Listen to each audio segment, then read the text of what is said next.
let's go into the division right now. And the Buccaneers right now, a lot of people believe, are the Superman of that division, because even though they've lost some pieces in the offseason, they also kept a lot of the pieces in stay.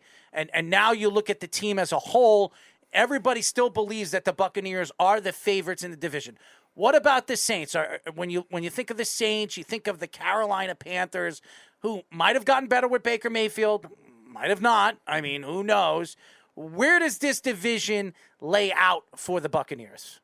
I think you look at the Panthers. They had one of the best defenses in the league last year. They have solid weapons around them with DJ Moore, Robbie Anderson, the guy they drafted at LSU, Terrence Marshall, yeah. Marshall, yeah, thank you. Christian McCaffrey's back there. They've got a really good offensive weapon. Their line has been trash, and now they've got Baker, Sam Darnold. Looks like Baker's probably going to win that competition, but I mean that doesn't entice you with the bad line of Baker Mayfield. He had one of the best lines in all of football last year, and you could see. I mean, he played through some bumps and bruises and some injuries as well, but you could see that he still wasn't getting the job done. So to think that he's going to make that leap in a different system, a different offense in Carolina, I just don't see that potentially happening.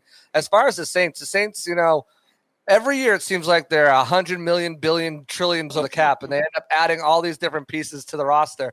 Now, they did have some losses and stuff like that, but, Michael Thomas is coming back. It looks like Alvin Kamara won't be suspended this year. They did lose Teron Armstead, but they went out and drafted a guy that's been Trevor Penning, who's been fighting everybody in practice, including his own teammates. Oh, I love it. Great. It's great. They brought in Chris Olave. So they've got the offensive weapons. On defense, they still have some good pieces there on the defensive line, in the linebacking core with Demario Davis. And then they kind of rebuilt their secondary a little bit with Marshawn Lattimore, and then bringing in Marcus May and Tyrann Matthew. So they've still got some really good pieces over there. It all comes back down to what Bucs fans know best is Jameis Winston ball. How is he going to do? Are they going to keep the training wheels? Not even the training wheels. He was on like one of those balance bikes for like 2-year-olds last year. They didn't let him do anything. I think we should all bring him some, a couple of plates of like some crab legs. Crab legs, and I think that'll make him play better. Just don't have him take an Uber there. That's all. I'm not going to sit back there with him either. Well, I mean, it really comes down to what Jameis, what are they going to let Jameis do? Are they going to let him open it up and kind of do what he does? But then that's the flip side. If he does what he does, we saw 30 touchdowns, 5,000 yards his last season with the Buccaneers, but he also had 30 interceptions and 5 fumbles. And, he had 5 of those interceptions that were dropped. So he would have had like 40 turnovers in 1 year, which is just outlandish for a quarterback. So a lot's going to depend on him. But I think you look at the Bucs team, they're still the cream of the crop. I mean, they are still have one of the best rosters in the NFL, let alone the division, top to bottom. Obviously, there's a couple questions about that center spot and left guard. Everything I've seen from Robert Hainsey filling in for Ryan Jensen, who still, we still have not heard an official diagnosis off of. From what I'm hearing, it looks like it might not need surgery, something that it will heal on its own. It's going for a second evaluation here in Indy in about a week and a half, and we'll really find out what's going on with that. But there's a chance that he could return late November, early December. Or potentially for a playoff push. But Robert Hainsey, what I've seen from him so far has been really encouraging. He's going against Vita Vea and Akeem Hicks every day in practice. Mm-hmm. Those guys will give Corey Linsley, who's regarded as like the best center in the league, the work and be a real problem for him. Mm-hmm. So the fact that he's been able to hand his own, plant Vita Vea on his ass once or twice is really encouraging. The left guard position, listen, Tom Brady is Tom Brady, and as you guys know from watching him, he can make whoever on that interior off. As long as he's got some good tackles, you can make whoever on that interior line look good. He had a wrestler and Stephen Neal come in and be almost a Pro Bowl guard. He's won Super Bowls with undrafted free agents at guard and center positions. Like I think whoever wins that left guard position, they'll be fine. Will they struggle maybe against some guys and force Brady to get the ball out a little quicker than he wants to? Probably, but Brady had the second quickest release last year. And to go with that, he had one of the highest depths of targets. Ben Roethlisberger had the quickest release last year, but his depth of target was like 4 yards. So, No wonder Najee Harris had 70 catches last year. Maybe he's the one that needs a bicycle. right. And Brady had, again, the most yards, the most throws over 20 yards down the field, most completions. So, I mean, he can he'll be fine in that aspect. But you look at every other position, wide receiver. I don't need to talk about that. I mean, we're talking about battling for that 5, 6, potential 7 spot with guys who are going to be 3, 4s on any other team in the NFL. Tight end, they went upgraded. Not upgraded. Certainly not upgraded, but upgraded their depth at least over O.J. Howard with Kyle Rudolph, Cam Brates there. They drafted K. Dotton in the 4th round, who's looked really good, has really good chemistry with Brady. Ko Kieft, who they drafted in the 6th round, this mauling, blocking beast. Already had a pancake in the preseason game and plowed away at a fullback role, which is something that we didn't expect, and the Bucs haven't utilized for a touchdown in that Miami game as well in the preseason. You look at what they have at running back with Leonard Fournette. Rashad White's looked really good. They got Giovanni Bernard still back there, one of the best pass catching backs in the last 10 years, one of the best pass blocking backs in the last 10 years. And then they still have Keyshawn Vaughn, who's really turned the corner there. So that offense is locked and loaded, and they have phenomenal depth in the interior spots as well in case one of these guys get injured.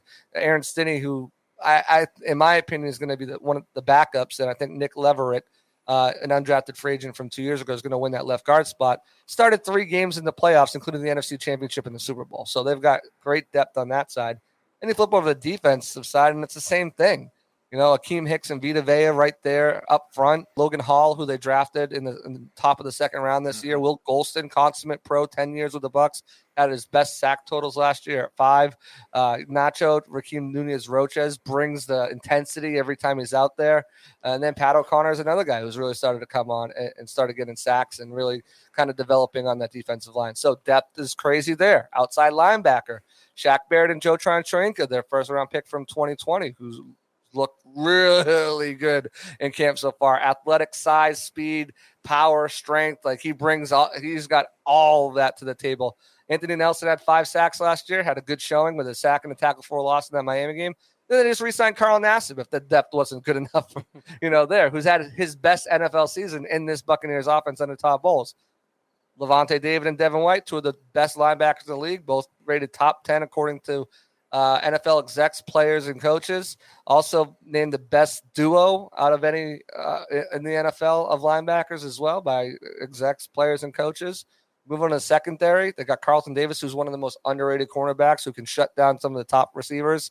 Anytime you can hold Devontae Adams to 6 catches for 66 yards, that's a win with no scores. And then Jamel Dean, Sean Murphy-Bunting, they'll battle on the outside. And then the safety room, you got Antoine Winfield Jr., who's a potential all-pro. They brought in Keanu Neal. They got Logan Ryan and Mike Edwards, who's a ball hawk who had 2 pick sixes last year. So top to bottom, there's depth everywhere on this roster. So last year they were hammered with injuries. This year they've made sure they're protected if injuries occur. And I think that sets them apart from any team in that division. And, of course, they have the greatest quarterback of all time, Hellman. In your eyes, not mine. see, the Buccaneers could easily use their fullback more. They just have to line up Vita Vea there. It's just perfect. He was the guy back there. I know, and they didn't do it enough. I'm like, when are they going to run him in? And then they get stuffed on the goal line 3 times with like a smaller back. I'm like, no, just run Vita Vea. Make it work. I just want to see a fat man touchdown. They're the best. I love Vita Vea. So you mentioned all the offensive line injuries, so that was my next question, so we'll skip that. But Chris Godwin's injury is actually making very good progress with that. Tore his ACL at the end of last season, hurt them in the playoffs against the Rams, but making very good recovery. Everyone's thinking, all right, he might be out half the season. But what have you seen from him so far in training camp and the preseason, that little bit that he's done? Well, we had one of his teammates on our podcast, the Pewter Report podcast, and he said, Chris Godwin's going to be ready by week 1. And we're like, what? You're crazy. Like, he's at ACL. He hasn't even started practicing or whatnot. He's like, no, he's going to be ready. And then, lo and behold, training camp starts, and guess who's not on PUP? It's Chris Godwin.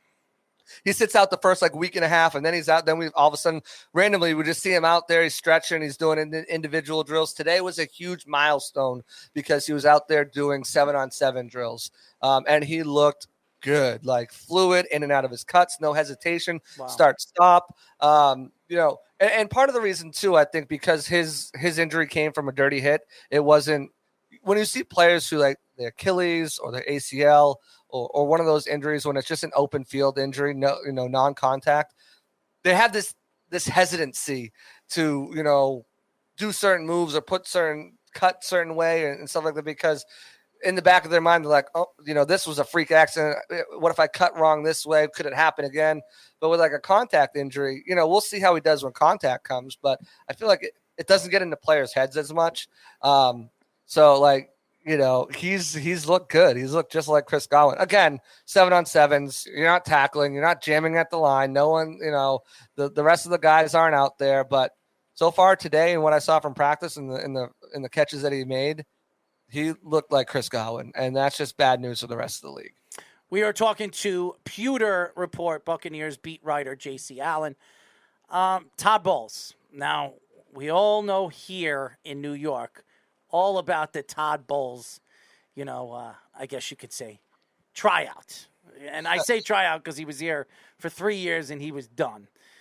What are your thoughts of Todd Bowles taking over a Buccaneers team, a veteran Buccaneers team, from a team that he took over for Rex Ryan that was more of a young, rebuilding New York Jet team? What are your thoughts to Todd Bowles in his first year as the Buccaneers head coach? Well, I think he learned a lot in New York. That first season he had success. Called losing, that's what it's called. Well, first season he had success. I think he had 10 wins that first season. 10-6 and didn't make the playoffs. Figure that one out. Lost to Rex Ryan at the end of the season. Yeah, well, and then you look at the next couple seasons, and do you want to rattle the quarterbacks he had starting? Because please, I know the list is not pleasant to Jets fans' ears. So if you want me to, it's hard to win with a team like that. And there were some things in the front office, as you know, it wasn't cohesive. So I think he learned a lot from that. And I think one of the best parts about him stepping into this role is the staff is already in place. And it's already guys he's comfortable with. Most of them are friends that have worked together in multiple spots, whether that was in Arizona, in New York, back with the Buccaneers. There's so much. And of course, you mentioned the veteran team. The team is set up, really. So, this first year, I think it's going to be smooth. There's not going to be any issues. He'll put in some of his own wrinkles on it. Do you remember Todd Bowles with the New York Jets? Do you remember the questionable calls at the end of the game, calling timeouts, not calling timeouts, not kicking a field goal? I try not to watch Jets games. Sounds like Brandon Staley. I know you're not a Jet fan, but I remember Todd Bowles very, very well as a New York Jet fan. Oh, an experience. Definitely something we'll always experience. Todd, I want to throw up balls, okay? and I think those are learning experiences too, and you grow as a coach by going through stuff like that. If you're losing, you're learning, is what I like to say. For the most part, some people don't get it, but I got it. So I think he's going to be fine.